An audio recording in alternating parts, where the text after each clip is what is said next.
montrer aujourd'hui comment on peut aider à sauver la planète une page web à la fois. Voilà, tout ça en toute modestie, bien sûr. Donc, il n'y a pas de planète B, l'urgence climatique est là. Heureusement, aujourd'hui, on n'a plus trop besoin d'expliquer que l'homme, c'est lié à l'homme, que c'est grave. Maintenant, la question, c'est de savoir à quelle vitesse on va se bouger. Moi, en tant que citoyen modèle, j'ai commencé quelques années à trier mes déchets, à diminuer mon impact écologique, viande, avion. Mais je me suis demandé, en tant que développeur web chez Théodo, est-ce que j'avais un impact au quotidien sur le web et est-ce que je pouvais utiliser mon métier et mes connaissanses pour faire bouger les choses. Et heureusement pour moi, il y a un rapport qui est sorti du Green IT cette année et qui évalue l'impact du web. Dans ce rapport, ils décrivent le numérique, je dis le web, mais c'est le numérique. Ils décrivent le numérique comme un 7e continent. Son impact, c'est équivalent à 3 fois la France. L'impact est divers et varié, ça va être à la fois des matériaux, en termes de ressources, ça va être la consommation d'eau, la consommation d'énergie primaire et bien sûr les gaz à effet de serre. Justement, sur ces gaz à effet de serre, son impact, c'est 4% de l'impact des rejets mondiaux, c'est-à-dire plus que l'aviation. L'aviation, pourtant souvent décriée, un secteur souvent décrié dans les médias.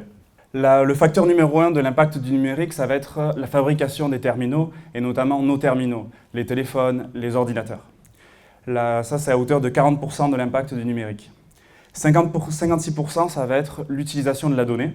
Et c'est ce qui m'intéressait dans mon travail au quotidien, à travers la navigation que je faisais au travail, à travers les sites que je créais. Et j'ai commencé à sensibiliser un peu autour de moi avec mes collègues. Et en fait, la question qu'on me posait, c'était pourquoi en fait, le numérique a un impact? Pourquoi le web a un impact? Finalement, c'est de l'information, c'est immatériel. En quoi ça peut jouer sur notre Terre? Et j'étais incapable de répondre. Et donc, j'ai creusé cette question. Je suis alors tombé sur le One Byte Model, qui est un modèle qui est développé par l'association Le Shift Project et qui permet d'estimer l'impact de la livraison d'une page web en particulier. Comment ils font ça? En fait, ils découpent le problème en 3 parties. Quand je demande une page web, tout commence dans le data center. Dans le data center, c'est un ensemble d'ordinateurs qui va calculer ma page web pour me la servir. Et ce calcul va demander une consommation électrique. Et cette consommation électrique va générer un impact. Un petit aparté sur les data centers, son impact c'est à hauteur de 15% du numérique. Donc bien loin de ce que vous pouvez entendre souvent, encore une fois, dans les médias. Une fois que ma page est générée dans les data centers, ça part sur le réseau. Le réseau, ici, c'est vraiment un mot valise dans ce modèle-là. C'est tout ce qui va séparer le data center du terminal utilisateur. Donc on va distinguer 2 branches ici, c'est-à-dire l'ensemble des entités du réseau qui va se terminer par du Wi-Fi à la fin et l'ensemble des entités du réseau qui va se terminer par un réseau mobile à la fin. Dans ce modèle, l'impact des réseaux mobiles est 6 fois supérieur à l'impact du Wi-Fi. Donc à privilégier notamment au travail. Enfin, la dernière entité, c'est le terminal utilisateur. Donc là, l'impact est beaucoup plus simple à appréhender pour nous. C'est la petite batterie rouge en haut à droite que vous voyez qui vous demande de rebrancher sur le secteur. Encore une fois, on distingue ordinateur et téléphone. Un ordinateur va être beaucoup plus gourmand en électricité, donc son impact va être plus fort. Donc avec ces 3 parties, on est capable d'évaluer la consommation électrique nécessaire pour me livrer la page. Et grâce au mix énergétique des pays traversés, on est capable de dire le nombre de CO2 rejeté pour produire 1 kWh. Donc en ayant la consommation en kWh d'un côté et le rejet par kWh, je suis capable d'avoir l'impact de ma page web. Ce qui est cool aussi dans ce modèle, c'est qu'on peut voir rapidement des actions à mener. Si on privilégie des CDN sur mon site, on va enlever la case data center. Si on privilégie le cache dans le browser, on va à la fois éliminer data center et réseau. Enfin, un principe de sobriété qui s'applique partout et qui s'applique encore une fois ici, c'est que la page qui pollue le moins sera la page que vous ne créez pas, que vous ne servez pas. Donc j'étais tout fier d'avoir compris comment ça marchait. J'ai voulu me changer les idées en allant sur Netflix et je suis tombé sur cette page-là. Donc les utilisateurs de Netflix la reconnaîtront. En fait, on vous demande quel est votre profil.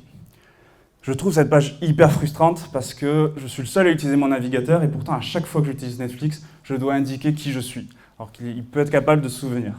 La deuxième frustration, c'est que sur la page qui suit, en 2 clics, on est capable de changer de profil.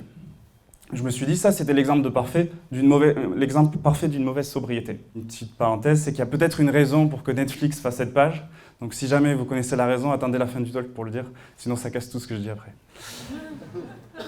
Il y a 2 caractéristiques qui vont nous intéresser sur cette page, ça va être son poids et son temps d'utilisation. Donc son poids, j'ai essayé de tester sur plusieurs navigateurs, c'est autour de 1,44 MB.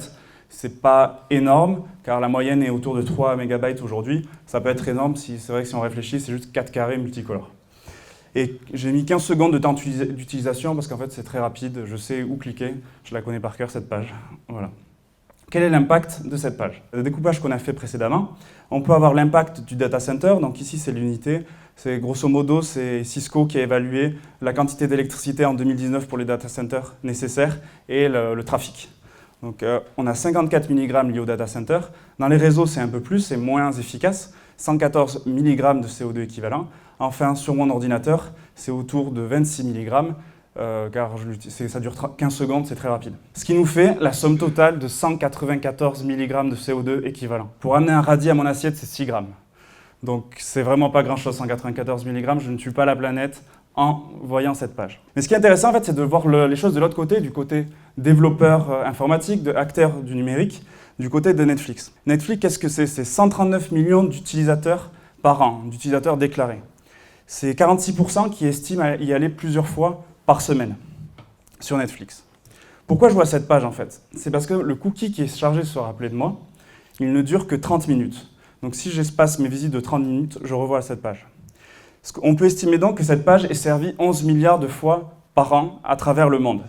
Ce qui équivaut maintenant, avec le calcul qu'on a fait précédemment, à 2200 tonnes de CO2 équivalent par an, ce qui nous fait 240 tours du monde en voiture par an pour cette simple page et pour ce simple cookie, ce qui fait un peu cher le cookie. Donc en introduction, je vous ai expliqué comment on peut aider à sauver la planète une page web à la fois.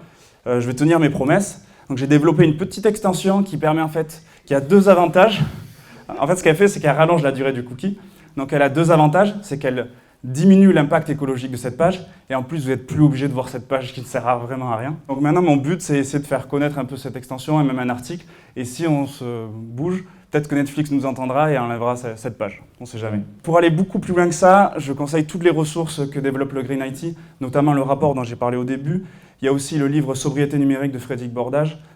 Allez-y, ça fait 10 ans qu'ils sont dedans, donc c'est une mine d'or. Il y a également le Shift Project qui a fait un rapport ultra complet sur l'usage de la vidéo en ligne, parce que là, j'ai rigolé avec ma petite page Netflix, où j'avais pas d'impact personnellement. Par contre, quand je vais regarder The Irishman, qui dure 2h30, là, je vais commencer à avoir un impact sur la planète. Enfin, pour éviter de faire les calculs à la main, comme je l'ai fait, et se louper d'ordre de grandeur tous les 2 minutes, on a une petite extension que vous pouvez ajouter à votre navigateur qui va suivre votre consommation de données et estimer l'impact écologique de votre navigation au quotidien. Aujourd'hui, il y a de plus en plus d'acteurs qui se mobilisent pour limiter l'impact du numérique. L'objectif, c'est d'avoir le même impact en 2025 qu'aujourd'hui, avec 1 milliard d'utilisateurs en plus. Donc, chauffez-vous, rejoignez le combat. Merci à tous. Pour le livre Sobriété numérique, est-ce qu'on peut le trouver pas loin ou je suis obligé de le commander sur Amazon? Alors, je l'ai dans mon sac. Mais sinon, non, je l'ai trouvé à une librairie à Grand Boulevard qui est juste à côté, à je pense, 120 mètres. Donc tu vas la voir, il y en avait plein. Moi j'avais lu enfin je débute et du coup j'avais vu qu'on pouvait coder avec le Green Code. Et est-ce que tu en as entendu parler et est-ce que c'est des pratiques à mettre en œuvre pour diminuer son impact énergétique? Alors tu veux dire Green Code, donc le code à proprement parler? Ça, je n'ai pas trop creusé. Moi, je me suis creusé niveau web. C'est là où je me suis plus renseigné. Je sais, par contre, je suis tombé sur des comparaisons, des benchmarks, des langages.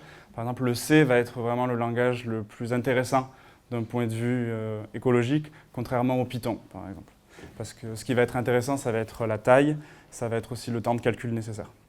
Voilà. Donc, je sais qu'il y a tu peux prioriser un langage sur un autre. Est-ce que dans au quotidien, en fait, tu as cette démarche d'éco-conception dans tes applications web? Je commence. C'est vrai qu'on a tendance à être timide un peu au début, à se renseigner un peu dans le coin, à être actif sur Internet et pas forcément en parler parce qu'on se dit que ce n'est pas lié au business de l'entreprise. Et en fait, déjà, quand on commence à en parler avec un PO ou d'autres personnes qui sont impliquées sur le produit, on se rend compte que souvent, ils sont aussi sensibles à ça.